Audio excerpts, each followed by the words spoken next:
One of the reasons why, again, it's pretty obvious. I've started to talk more about foreign policy on here, and take a look at what's happening again around the world. And bear in mind, I know what's happening domestically as well, and I'm not going to ignore it. I still want to cover it, but I think sometimes there are cases where if you do not know what is going on else around the world that could also affect the UK, even as we see things happening here and domestically, then it doesn't give you a full and complete picture.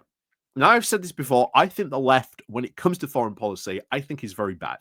I think it is very, very bad at explaining foreign policy, at looking at ideas when it comes to foreign policy, or how indeed the left should conduct any form of foreign policy in that way. I think it's bad. However, I think looking and explaining what is going on in other countries, especially now that we've had Donald Trump come in. I've said before, I could literally just devote this channel just to talking about what Donald Trump does, but I think that would be very boring. I think it would be very uninteresting, to be honest. There's lots of other channels that do that already. However, when Donald Trump does something foreign policy-wise, as we've been discussing a lot with the tariffs, which are absolutely going to affect us, as we are now seeing, and like I say, April 2nd, get ready, because something's coming down the pipe. It's not just those aluminium and steel tariffs as well. However, last time the administration did this, they started handing out exemptions left, right, and center. So are there going to be more exemptions just handed out like that? I don't know. Who knows? But we are now seeing what a lot of people are dubbing Maganomics. So I think it is worth going and having a look at today. What on earth is Maganomics, and why this could very well either end in a crisis or potentially an absolute crash, which will send ripples throughout the entire world and potentially cause another 2008 scenario. And I remember at the time, in 2008, I was just going to university. I was just going to university at the time of 2008. It was my first year, just after that. And I remember that time.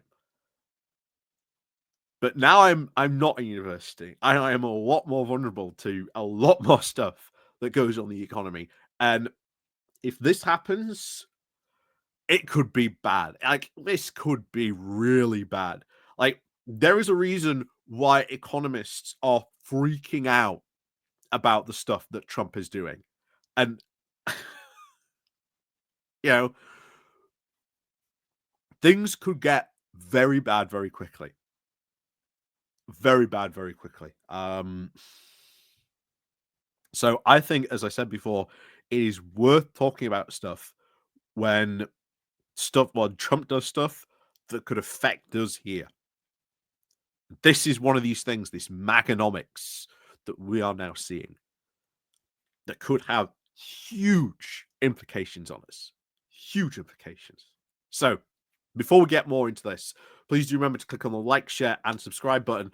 And of course, down below, there are links to my Patreon page, the Buy Me a Coffee link where you can buy me a coffee, the YouTube thank you button, and of course, as always, is the Pony Club down below as well. And of course, it's my birthday. So, if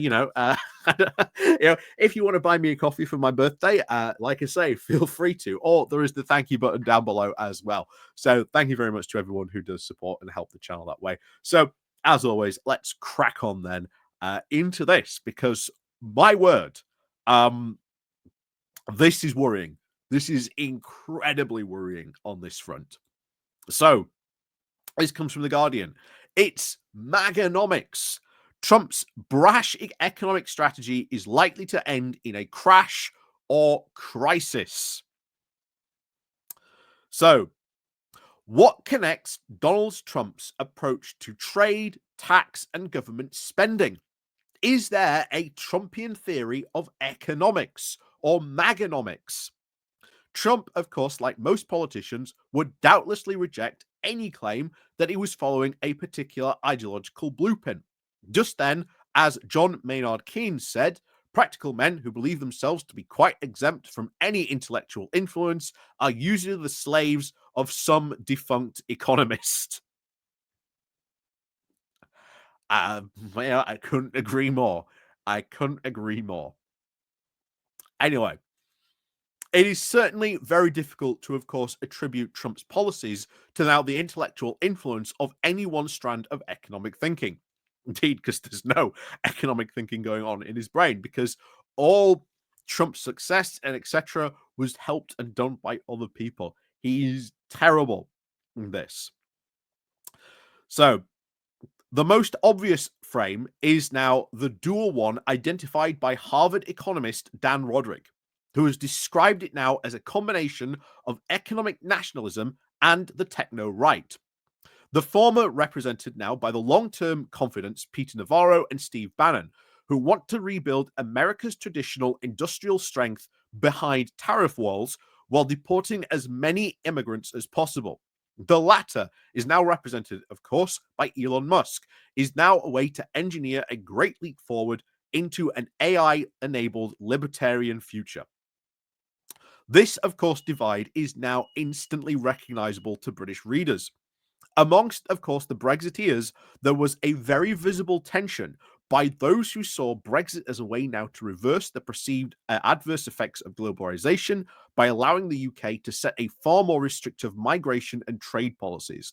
And of course, those who saw it now as a route to deregulation and the smaller state, the so-called, albeit misleadingly, Singapore on the Thames model. Exactly right. And that is a fair point. That is a very fair point to bring up. We saw this as well. I am kind of shocked. Again, going back to 2016, I think this was something that we should have highlighted. That actually, in the Leave camp, there are these two separate ideological groups, and I think we should have tried to divide a wedge between them. And I think again that was a huge missed opportunity that we did not try and drive a wedge between those very two different ideas of what the post-Brexit economy was going to be in that line. But the simple transatlantic analogy does miss the very uniquely American characteristics of very various components now of Trumpism. The anti-immigrant nativism is a throwback to the know-nothings of the mid-19th century, while Trump, of course, is a professed admirer of William McKinley, who introduced a massive rise in US tariffs in 1890. Meanwhile, of course, Musk's version is essentially that of Ayn Rand. The human progress is now potentially depends on the selfish actions of heroic individuals, and the sole role of government is to protect the economic freedoms of such individuals. Again, libertarian ideology, weird. Certainly, Musk's now complete slash and approach, a burn to all this re-engineering of the government, is now dismantling of the institutions, is pure Rand. They have nothing in common with the supposed Singapore model, which relies on meritocracy, high-paid civil servants, now for delivery. And again, we've highlighted that so many times. Oh yeah, Singapore on the Thames. We'll actually take a look at Singapore. Its almost entire economy is driven by nationalized owned industries and civil servants. And yet, that's not the kind of Singapore on the Thames model that the Brexiteers spoke about or that they envisioned, or at least some of them did on that. So, moreover, of course, there is now a third element, which, of course, the use now of state power to benefit Trump and his supporters. This, of course, hardly qualifies as an economic ideology, but it is far too big to be ignored. For example, there is Musk now determination to ensure that the Federal Aviation Administration hands very lucrative contracts to his Starlink company. And again, something I think the Democrats should be pushing back on massively. How on earth can you square this away where you are supposedly going after waste, fraud, and corruption but you are handing massive, multi-billion dollar contracts to his own company. How can you square that away? Democrats should be going after that en masse and really putting a stop to that as much as they can. But back to this. Normally, of course, economists might dismiss this sort of things as a macroeconomically very insignificant. But Trump's now proposal of a sizable strategic crypto reserve would be anything but. And oh boy, a strategic crypto reserve. Yeah, boy, that isn't going to end badly, is it? Because again, crypto is not a currency. It is not a currency. It is not regulated. It is a speculative asset. But there you go. Oh yeah, and of course, it should be pointed out that the Molina coin, and of course, as we talked about not too long ago, the crypto coin that Malay down in Argentina also pushed, turned out to be done by the same company. Kind of an interesting coincidence, that isn't it? Anyway, but of course, it is difficult to see as this continues anything now but a now gigantic wealth transfer from the holders now of dollar assets in the US to the abroad to some now crypto investors. The inherent contradictions now between these very different perspectives are very obvious, philosophical, and in practice. For example, when it comes to immigration, the nativists and the techno-futurists can agree that irregular migrants should be deported. But as Anne Meron also has written, they've also said that this open white nationalism, now from the former, means that they also now very strongly favor reducing legal migration, while the latter does rely very much on highly skilled South American or East Asian immigrants. Of course, there are very similar tension over what quote controlled migration actually means was one of the key factors leading to the disintegration of the Brexit coalition in the UK. So maybe we're going to see that happen as well in the US. I think that's very likely. I think that could be very likely. We saw how that Brexit coalition completely broke down in the UK over the past couple of years. That could very well happen to MAGA as well.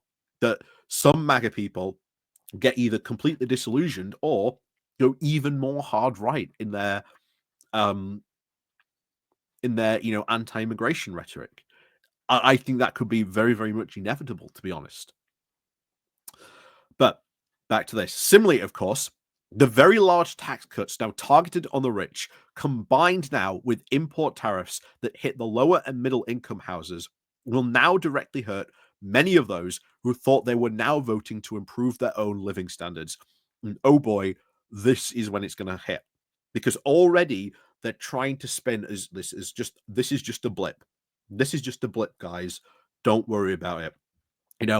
Everything Trump's doing now, yes, it's painful now, but don't worry. In what did we see from the Brexiteers? It was jam today. No, sorry, it'll be jam tomorrow. That was it. Always jam tomorrow. Bare bread today, jam tomorrow. That's not what again turned out to be. It is exactly the same nonsense and fantasy unicorn selling that you are now seeing being given to those people who, as it said there, voted for Trump, believing this was going to improve their living standards. That is not what is happening. But it continues. While these four factors, of course, may over time underpin its political base, it would be now a mistake to assume that Trumpism is a governing force will necessarily collapse under the weight of all these contradictions in the short term. Or some issues such as now the gutting of USAID and science funding, there is very, of course, an ideological alignment with the describing and the sacking of the US now most senior military officer, who is black, as now a blow against DEI. The diversity, equality, and inclusion is now overt in its racism. But it also makes it very clear who is in charge. And that is what will happen to any public servant, no matter how senior or how distinguished they who gets in the way. And absolutely, that has been made very clear. If you get in any way, shape, or form, go against or you warn against this, you blow the whistle, you are going to be gone after massively in a way. And trust me, I think after Trump's gone, I think you're going to see a lot of people come out with books like this is what was going to go on. Because we saw that last time. I think there's going to be even more stuff. I don't think it's going to come out yet for at least maybe a couple of years, but we will see books by insiders who are like, oh, you thought it was bad. You don't know how bad it really was. Again, I go back to breaking Twitter every single time because we've seen how bad it is just affecting Twitter. When you read something like this and you realize how bad it was, inside, yeah, I don't think we even know half of the chaos that was going on, inside the current government. I think we barely have even yet scratched the surface on this. So back to this. So while tariffs are also very clearly directly contrary to now libertarian ideology, and of course the business interest of many of Trump's backers, the combined fear of the potential and political motivated retaliation now and greed now for tax cuts has now muted much of the open dissent so far. There is very little sign that any elected Republican official will either push back either on principled or self-interest grounds. And why are they not going to do that? Because right now you have a threat hanging over you that Musk is one of the richest men in the world who has openly threatened that if you go against Trump, you start speaking out against him, I am going to primary you and I am going to fund that primary to the hilt. And that is what has kowtowed so many Republicans.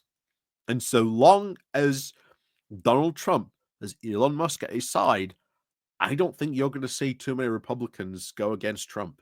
Yes, there have been a few Republicans, very few Republicans, that have said some things. Not a lot of things, but some things. There's been like the odd one or two. But so far, there has been no mass pushback because they are all terrified of the fact that they might get primaried. In fact, I would not be surprised if you do start to see that. I would not surprise me. So, back to this.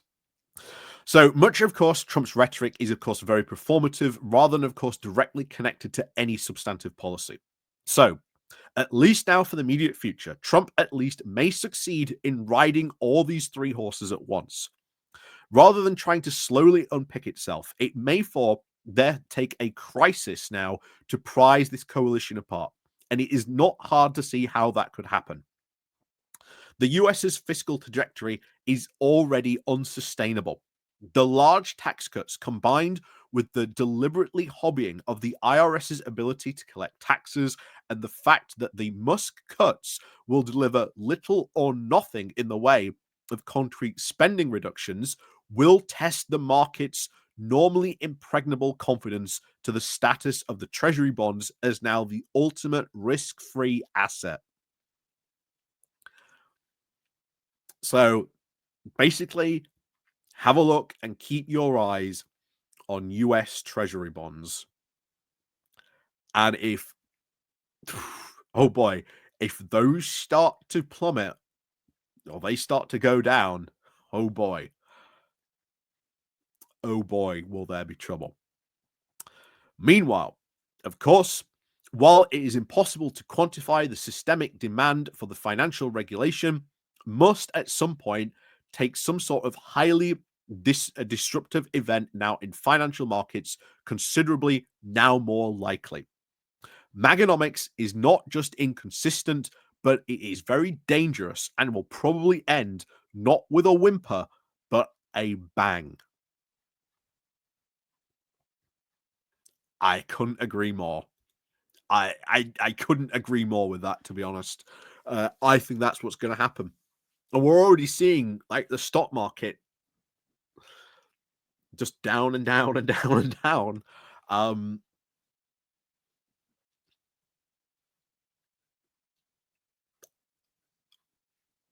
I think he's right. This isn't, Maganomics isn't going to go out with a whimper. It will go out with a bang. And when it does, when that bubble finally bursts, it will send shockwaves, just as it did in 2008, economic shockwaves that will ripple around the world and will have economic consequences for every single other country. Because just as we saw, and it was highlighted there, the Brexit coalition was all these, you know, three things that came together because they all agreed to complete their long held, cherished objectives that they wanted to leave the EU. The problem then became that once they had left the EU, they all went in different directions. Just as we saw the difference on the economic side, as with the immigration side as well, it's inevitable. This MAGA coalition is inevitable. Trump is right. He's riding three horses at once. And here's the thing, sooner or later, one of those horses is going to bolt right. Or all three will just start going in very different directions. When they do, which one does Trump pick?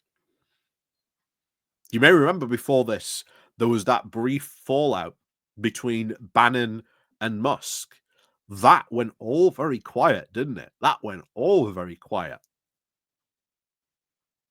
If another fight breaks out again like that, what will happen this time? Will it be swept under the rug, just as this last one did? But remember, the problems that they talked about, those arguments are still there. Those ideological differences are still there. It's just Trump was able to sweep them under the rug. So now it is only a matter of time, and it will either be a crisis or a crash, and the whole Maganomics will take a lot of the other economies around the world with it as well. That is worrying. We are looking straight down the barrel of a Trump crash. And if you thought that was bad, I tell you this now, there are some economists out there who are absolutely doom posting, like majorly. Like what we've just gone through there. Oh, yeah, bad.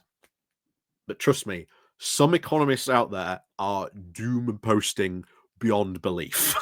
Like some of the stuff they write about has been absolutely economically disastrous. There's some people out there saying the crash that is about to come may be worse than the Great Depression of the 20s.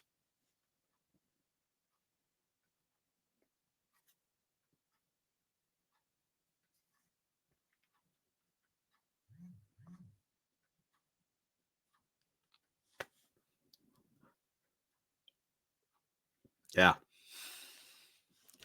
And like I say, a lot of economists are saying that. A lot of economists are saying that. We should be very worried. We should be very worried what could happen. So, as always, thank you very much for watching. Let me know what you think down below. And of course, we'll see you all next time.